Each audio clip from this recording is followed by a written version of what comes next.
just got a request for a video on how to install can lighting. So I have this area in my house that is made to be a dining room, which we don't use it as a dining room. So I'm gonna pull this chandelier, which really doesn't fit in this space, out, and then we're gonna throw some can lights in. All right, so here are the tools that we're gonna need for this project. Obviously, we're working on a ceiling, so I need a ladder. Got my impact drill for when I'm taking down the chandelier. I'm gonna need a regular drill because I'm gonna be hooking up to this hole saw. This hole saw is from Oscillating Tools. I got this at Home Depot, and it's really cool because it's adjustable, and I'll throw that into my drill and it will cut out the hole in the drywall for these light cans. And if you ever want to adjust it for a smaller, say you're gonna be doing like a 4-inch recessed can light, there's just some little Allen set screws here and you can just close that down, it'll drill a smaller hole. Cool thing about this tool is it has this little plastic catch can. So we'll actually put this in like this and I'll hook it up to my drill. When I drill up to the ceiling, this little catch can is gonna catch all the drywall dust, so I don't have to cover up my floor and it doesn't make as big of a mess. So that's a pretty cool tool. There are other ones that are out there. I've drilled, I don't know, probably about 25 holes with this one so far here in my house. It still works just fine. And I really like it. So that's from Oscillating Tools and I bought it at Home Depot. You're gonna need something to cut your wire, some dikes, a tape measure for measuring your holes and where you want everything laid out, your utility knife to strip your wires. Love this DeWalt utility knife. It's the best knife I've ever owned. You're gonna need a flathead screwdriver to work with the recessed cans. A hammer is always nice to kind of pop them up, and I'll show you how to use that. Some electrical tape, tape measure, or a pencil, and then we're gonna be using 14-2 Romex. So what 14-2 means is it's 14 gauge wire, and it has 2 conductors. So a lot of people will say, why do you say 2 if there's 3 wires in there? The ground doesn't count. So if this was 14-3, which you do use in lighting all the time, you would have a white, a black, and usually a red, sometimes blue, but it's usually mostly red, and then still your ground, so there'd be 4 wires in there. So this is a simple light that we're gonna be wiring, so we're just gonna have our hot, our common, and our ground. So I've got a spool of that, and then we've got our light cans here. These are a little different than your normal light can that you're used to seeing. These ones are specifically made for only LED lighting. So if you look inside, it doesn't have the normal connector that you would normally see a light screw into. So a normal bulb would have this fitting on the inside, well the opposite, it would have the female side of this fitting in it. I don't use those because I'm gonna be using recessed light cans. So when you buy these retrofit lights, you'll see that you actually eliminate this piece. The reason why I don't buy those other ones is because I am using these LED light kits, and this light can is about $6 a piece cheaper than the other ones that have the threaded fitting in there for the bulb. So you would still use these on there if you're gonna be doing that retrofit, but you can get these at Home Depot, and like I said, they're $5 or $6 cheaper. So when you're putting in as many as I've done in this house, because this house didn't have much for recessed lighting, I mean, $5 or $6 a can, it adds up, and it just is cleaner. The last piece I have are the lights that I'm putting in. These lights I got from Costco, believe it or not. They are retrofit, but as you can see, you just unplug the retrofit piece. So if your house wasn't wired with this light box, you can still use these lights. There's 2 in a box, and I wanna say that these are like 14 or 15 bucks for 2 lights. They only come in one color, and it's a soft white. Well, the light itself is white, but the light that it puts off is a soft white light. So if you're going for a cooler light color, this would not be the light I would go with. I would actually get a light from Home Depot. The lights from Home Depot actually have a switch on the side that allow you to choose what color light you have. So I think it has 5 different shades all the way from soft to something that's really a really white light. So like I said, I've been using these because all the rest of the lights in my house are soft white, so it works. But if you're not using soft white for your color, you'll want to get a different light can, and I'll go ahead or a light to go in your cans. I'll go ahead and post which one from Home Depot I would recommend. We'll take the chandelier down now and get to work. All right, I forgot to talk about these. These are fiberglass rods.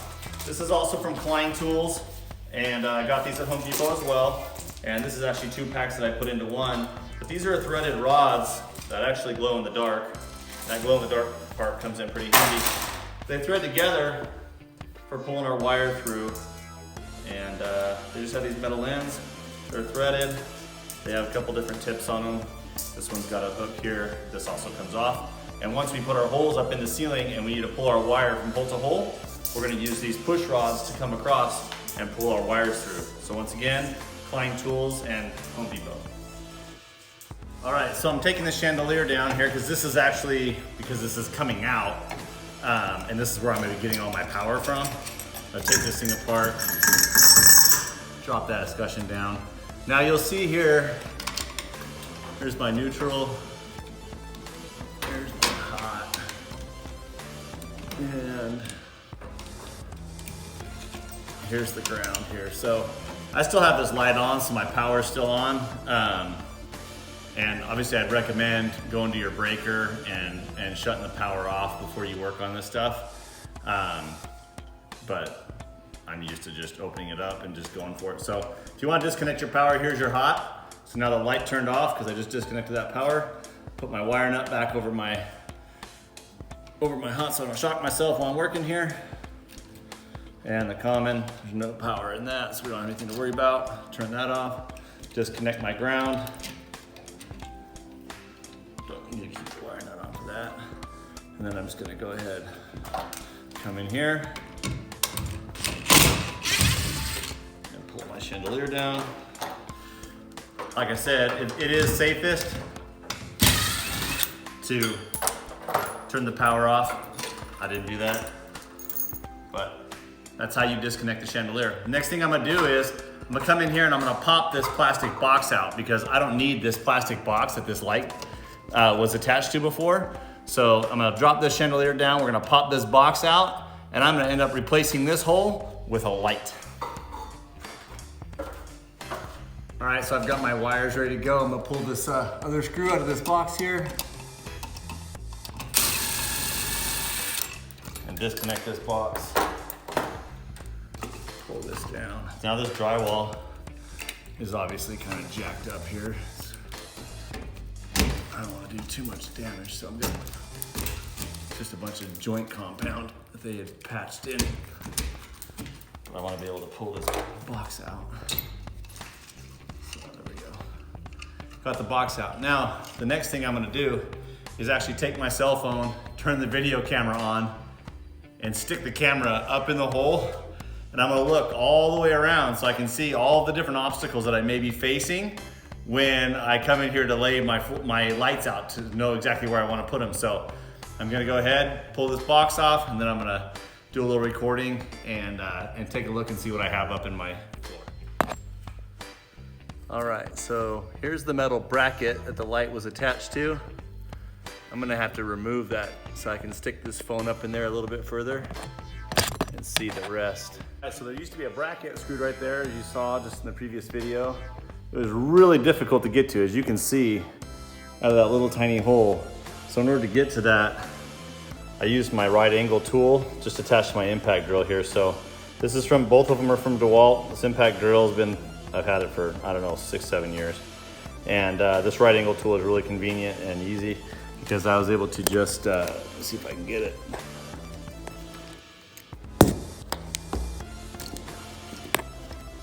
I was able to use that and just stick that right up in the hole and pull that screw right out. Super convenient, helpful to get in really tight spaces. Great tool. All right, now that that bracket's out of my way, you get a real good look in here and see what I've got, what I'm up against. And what I'm gonna do to make it even easier to film, go ahead and drill this one light can out right here so that I can even have a bigger workspace. Okay, so I've got my tool here. Like I said, I'm gonna open this hole up a little bit so I just have more room to work. I know I'm sticking a light can here because I didn't want to have to patch drywall, and it'll look just fine to have a light right in the middle of this. I have a little bit of a problem though, because I'm using this hole saw, and when I want to keep my light can even with the end of this hole, because I've got a 2x6 sitting right here in my ceiling that I don't want to have to mess with. And when I go to use this, the center pilot hole here has got to go into drywall. And when you look right here, this little can right here is already, this hole that they already cut for the previous box is too big, so I can't do that. So what I'm actually gonna do is use the little template that came inside the light cans. I'm gonna lay it right over my hole like this, and I'm just gonna draw it out on my ceiling.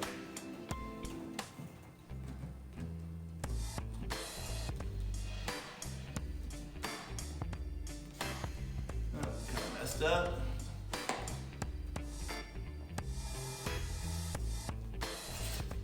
All right, I've got my circle. So I'm not gonna be using my drill for this. I'm gonna show you another tool here real quick. All right, since I can't use the hole saw there for the ceiling, I'm gonna go ahead and use this oscillating tool from DeWalt. One of my favorite tools, I use it all the time. It's got quick change ability here by just squeezing this paddle, and you can change the heads. This is just a round cutter. I've got a little box here. Love this DeWalt carrying case for all of these, but this is a carbide blade. I've used it for cutting out thinset, cutting out grout. I even used it to cut holes in stucco when I was doing some recessed lighting out on my back patio and I wanted to cut the stucco out. But straight blades, there's a little scraper. You could use it to scrape whatever you want off. But anyway, I've got a whole box of these things. Every time I go to the store, I buy more because you can never have too many, right?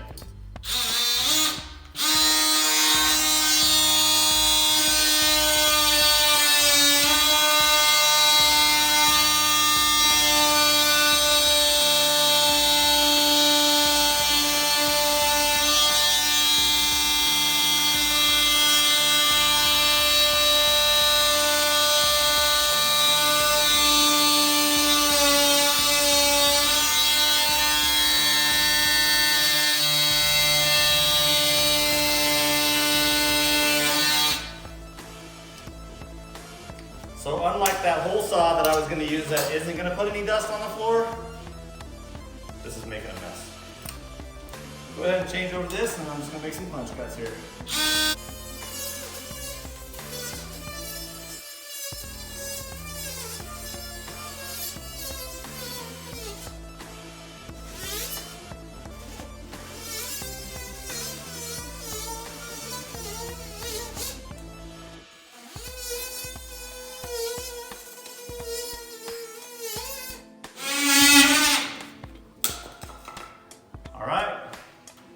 We got our hole for our first light. We're gonna take a look up there. We'll mark everything else out, get these holes cut, start getting our wire pulled. All right, so I'm gonna use the hole saw on this and just drill. One of the things I've learned is these blades can bind up quite a bit.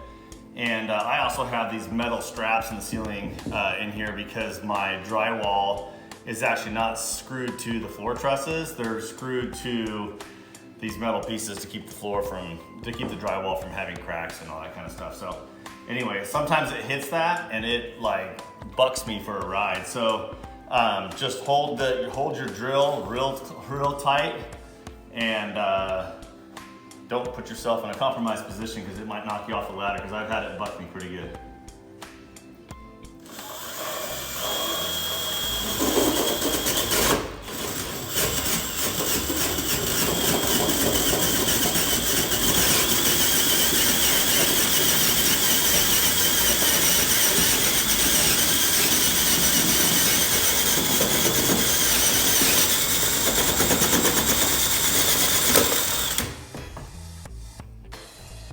There we go. No dust really, the whole perfect position. All right, so I have all my holes cut now in the ceiling. The next thing I'm gonna do is take those fiberglass push rods that I told you about, and I'm gonna feed them from this hole to the next. And then once I have the rod up here, I'm gonna grab my wire, I'm gonna attach it to it, and I'm gonna start pulling all my wires through my holes. So I'll go ahead and do this now.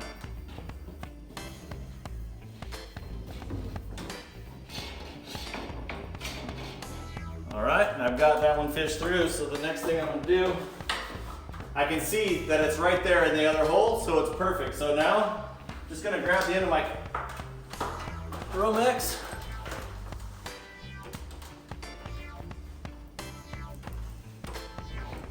I'm gonna tape it to the fiberglass rod.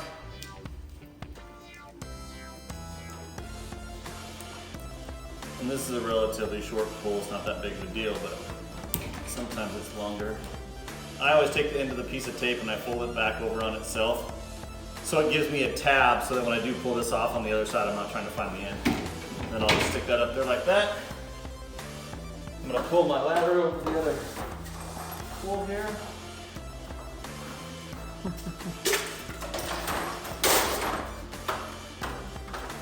Here's my other rod, other end of it. And I'm just gonna pull this through. Just like that. And now I have my wire here. So I'll go ahead and remove the rod.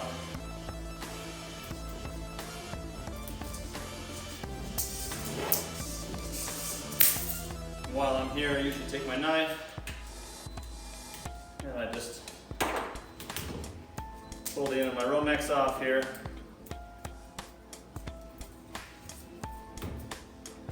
Strip my wires, get them ready for the prep. So I just take my knife, notch the insulation off, just flick it off just like that.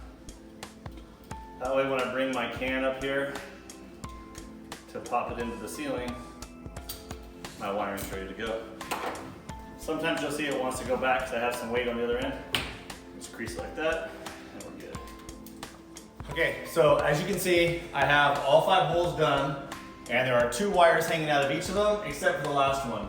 So the original wire that was hooking up the chandelier is right here on my right, and so my power will go into the box, back out, and then from each one, now they all have power. So the next thing is getting these cans ready. So the very first time I ever did this, I was super frustrated because I didn't know this trick. So if you look inside, these are the actual clamps that clamp this thing to the drywall, because that's all that holds this up. If you take these clamps out,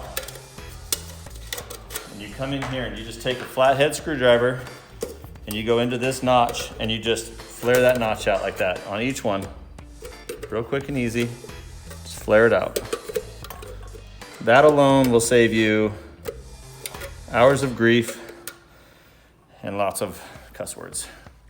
All right, so once we're ready for that, the next thing we're gonna do is we're gonna open the sides of these boxes because there's always a piece of paper in them and I don't want it. So take it out. Now, this is real simple. As you can see, just like the wires that we had up top, you have 3 wires. Here's your ground, here's your common, and there's your hot. So we're just gonna go up there, we're gonna go in there. Each box, and you can see in the back of each of these fittings, there's a spot for 3 wires. So if you wanted to, you could actually have 3 sets coming out of one hole or whatever like that. There's enough to connect. We don't need to worry about that. So we're just gonna go up there. We're gonna pop these things up in there. We'll first make our electrical connections, pop the plate back over, and then we'll show you how we're gonna attach it to the ceiling. All right, so the reason why we flare these pieces out is because of this. So when these are in there and they go like this is how they're normally sitting. When you stick them in up into the hole, they go like this. Then what you have to do is you have to actually take them and you have to twist them down like that. And this actually sits on the top of the drywall. So you can imagine there's a piece of drywall sitting here. So when you go to push this little clip up in there and you go like that, and you don't have that light can bent in, it's impossible for it to round that corner, because what you do after you get it there, there's a little notch on these things, and you take your screwdriver and you're gonna put it right on that little, there's a little piece on the clip that sticks out, and you're gonna slide it up. If you don't slide it up, it doesn't lock into place because this won't come out of the can right here. So this little elbow in this clip has to come out of the recessed can here. And if you don't just flare that piece like that, and it's just real quick, real easy, it's just a piece of aluminum.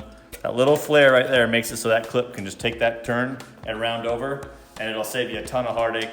And like I said, the very first time I did these, it took me hours to figure that out. And then once I figured it out, I was able to just pop them in, so little trick.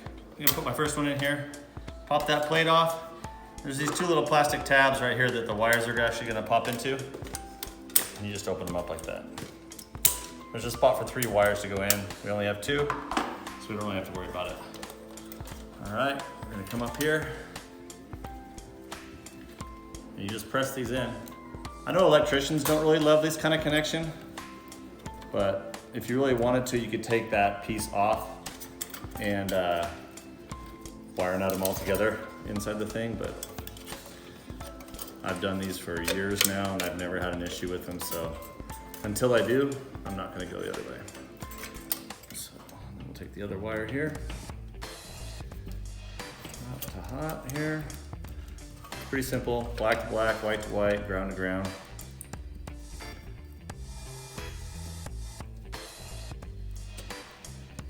And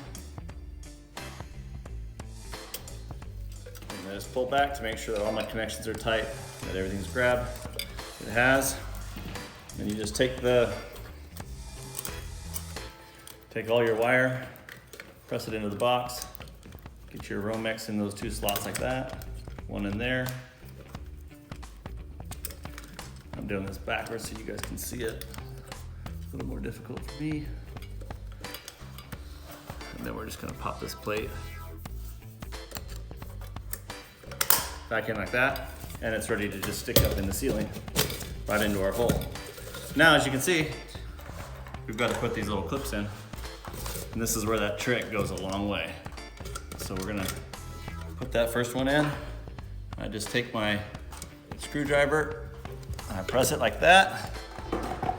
I take a hammer and I just gently, and now this is where it goes up. And that one's in. I'll come to the other side here and do it. Try and hold it in. I'm not very good at doing it when it's turned backwards, so we'll see how this goes. There we go, that one's in. And this is the one really, that little trick, you guys, it goes a long, long way. When I did it the first time, as soon as I would get one to stick, the other one would like pop off and it would just really get frustrating. So, all right. Which is why you started doing the trick. Which is why I started doing that trick. All right, so the can's in. All you gotta do is just grab your connector, push it together. There's these two little tabs here and here. Grab the springs, place them inside. Watch your fingers because they'll sometimes snap back on you and it doesn't feel good. And then you just press it in. Now you have a light can.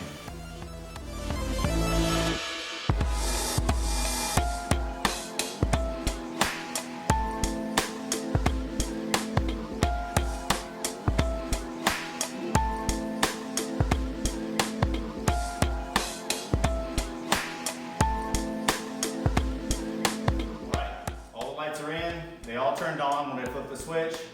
There's no smoke and there's no fire, so it's a success. All in all, adding these 5 can lights, I had a total of about 2.5 hours in the project. Okay, I want to show you a little variation here. In this room that you just saw me do, I took the actual electrical can out that was for the chandelier and I removed it and I put a light. In my family room here, I didn't have any can lights and I wanted more lighting in here because it only had this one little tiny ceiling fan that came with the house that had 3 little bulbs in there and it just didn't even light up the room at all. So in order to get the power from my switch to all of these lights, I just used the wire that was in the box up in the ceiling for the light that would have powered the ceiling fan. So you see this ceiling fan that we have doesn't have a light in it. So I just took that same wire, connected my hot and my common up in the box, and then just connected it to these other 6 can lights and was able to get lighting in here without having to chase up the walls with a bunch of wires and add a switch. I just took it straight off of that. So if you have any questions on this, please shoot me over any questions like that. If you like what I'm doing, please subscribe, like, and make any comments below.